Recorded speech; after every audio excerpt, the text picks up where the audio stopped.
everyone. Welcome to another episode of The Road Back. My name is Nicole. I'm Kim, and we're glad to have you here with us. Our guest today is a little different. We've talked to a lot of the MCW wrestlers about their year off and their road back, and how they've been keeping busy and getting ready.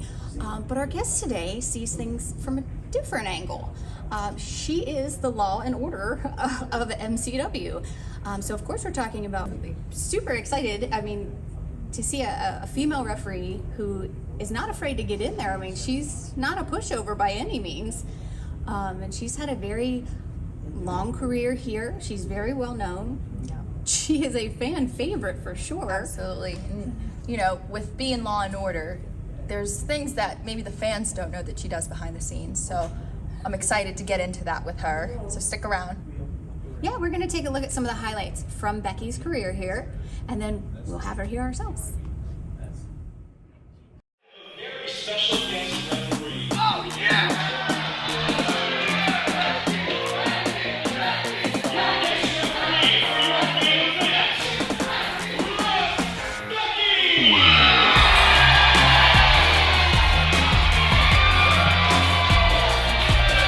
You get a look at this here, Sean. The ropes for leverage, and the referee sees them. Thank goodness for Beckie. Well, maybe that was cheating. But he didn't use it. Already Guerrero. He didn't use it. That didn't happen. It's on! You cannot do that in Hollywood, Maryland! Oh! Stop! Oh, God! Now, why is she putting her hands on him? He did it first. She's the MCW heavyweight champion. You're She's supposed to respect the authority here at MCW. She's just... Not again. Oh!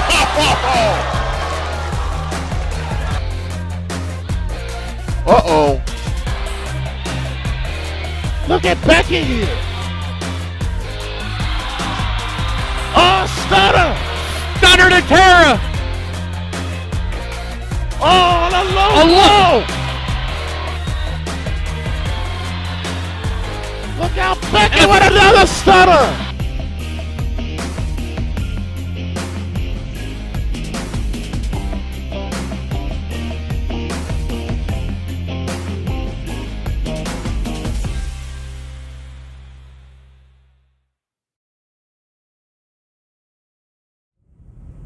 Wow, so what we've just witnessed is Beckie being a part of history in a way. So welcome, Beckie. Thank you.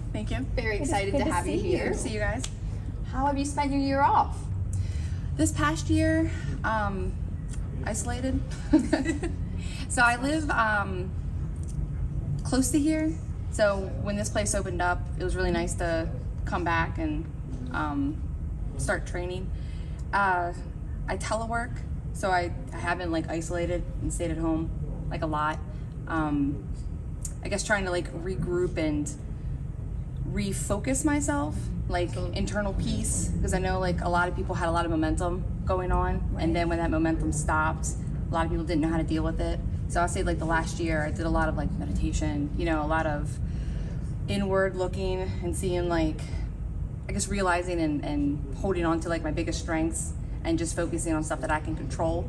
That was the biggest thing, just focusing on what I had control on and things that I can do to improve myself for wherever my journey takes me from here.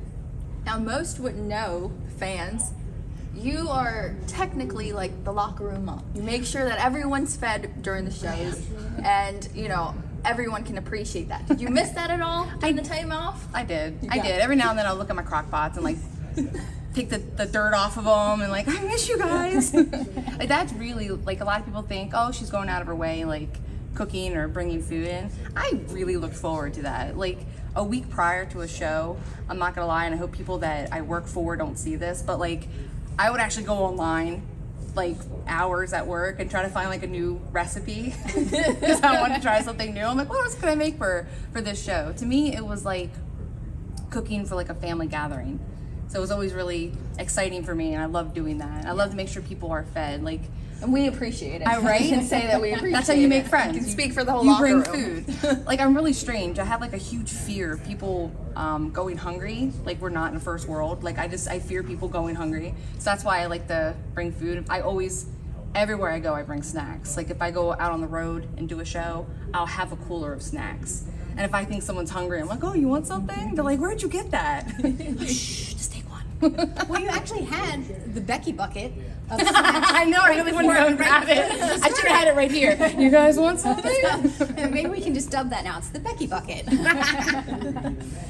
So getting back to training, are you coming down? Are you coming down to the MCW Wrestling Academy here and working out? Have you started working out in the ring again? I have.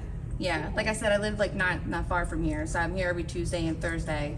There are some other reps that are coming here to train, so I train them. Something that Kim and I were intrigued about. See if there's any new young faces that want to ref, and how's that going? It's going really well. The biggest thing, like if I can give advice to anybody, be coachable, listen, and don't keep questioning. Like if you don't understand something, absolutely ask. Reffing is just, it's so important, and there's so many tiny intricate like pieces to it that people think we just count to 3, we count to 5, count to 10. It's way more than that. It's way more than that. We can actually help tell the story in a way that is almost like a magician, like you don't even notice it.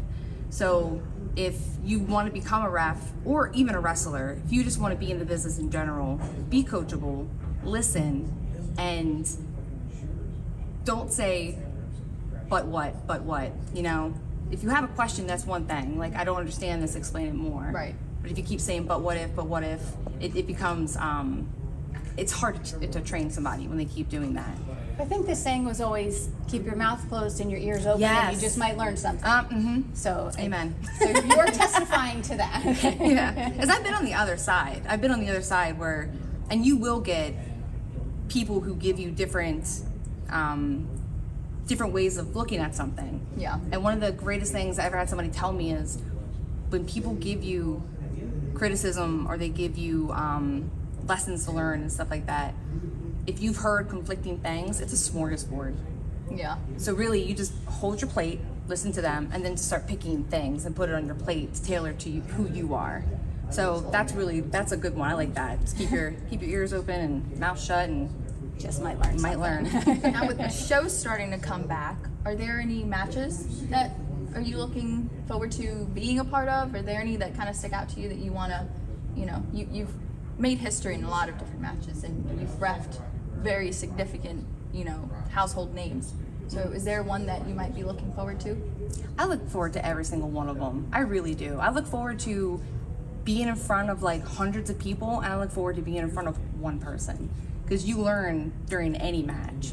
The one thing I love in a match, if I'm in there with a veteran, if I'm in there with somebody new, is helping them keep their story going. If there's a hiccup, to help them along the way so that it looks flawless to the viewers. So really, like every single match I'm excited about. Every single one I'm excited about.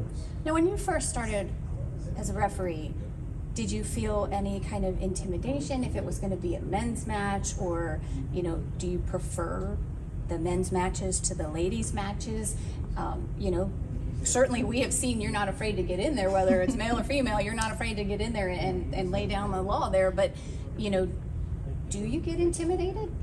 I did in the beginning, very intimidated, because being new, you don't want to hurt a match if you're trying to keep it as level as possible. The thing that really helped here was my coaches and Dennis and Dan McDevitt, them actually putting the ref. So if we made a call, and if I had a talent in the ring that didn't like that call, if we took it into the back, as long as it was a legit, good call to make, I know that I would have backup. So once I realized that, it was easier for me to be like, okay, I gotta keep it legit. I gotta keep it straight across the board.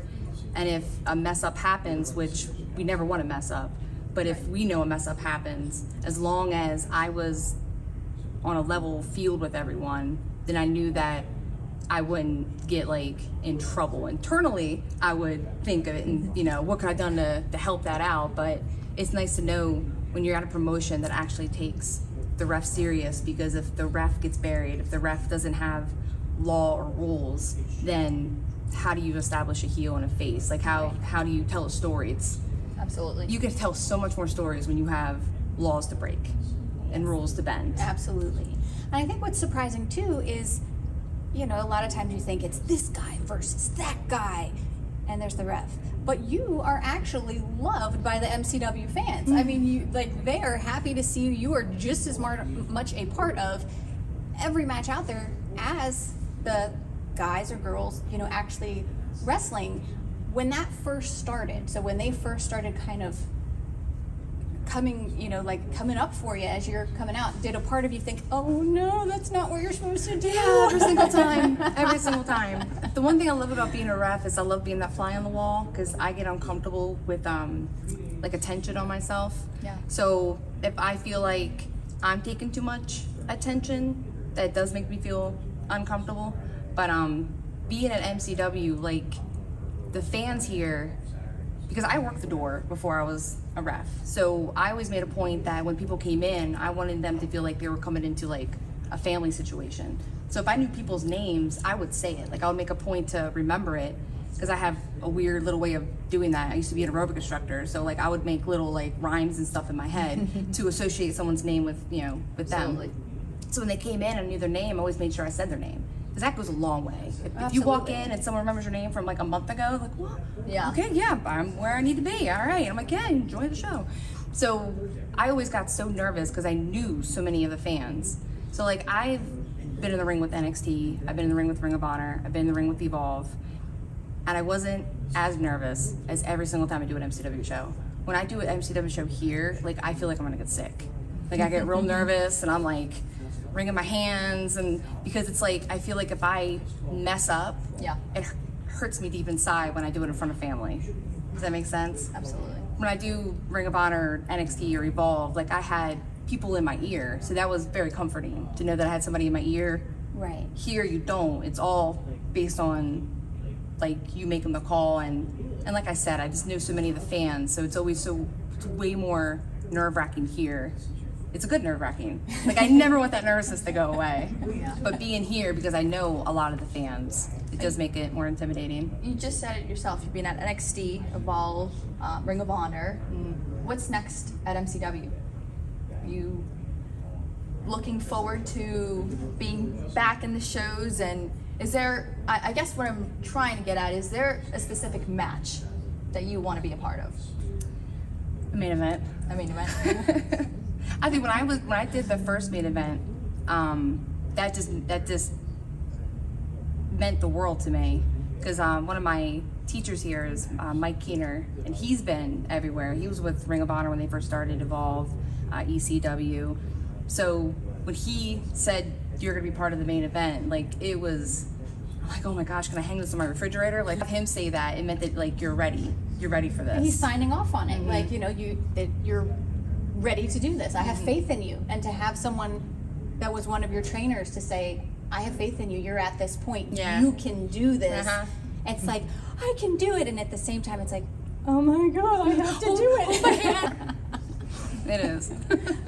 So I guess the weird thing is that, you know, and kind of, you know, when we talk to the actual wrestlers, you know, we can kind of say, what can the fans expect to see from you? We don't have a way to ask that of a referee, because I think the fans kind of know you're gonna call it down the middle.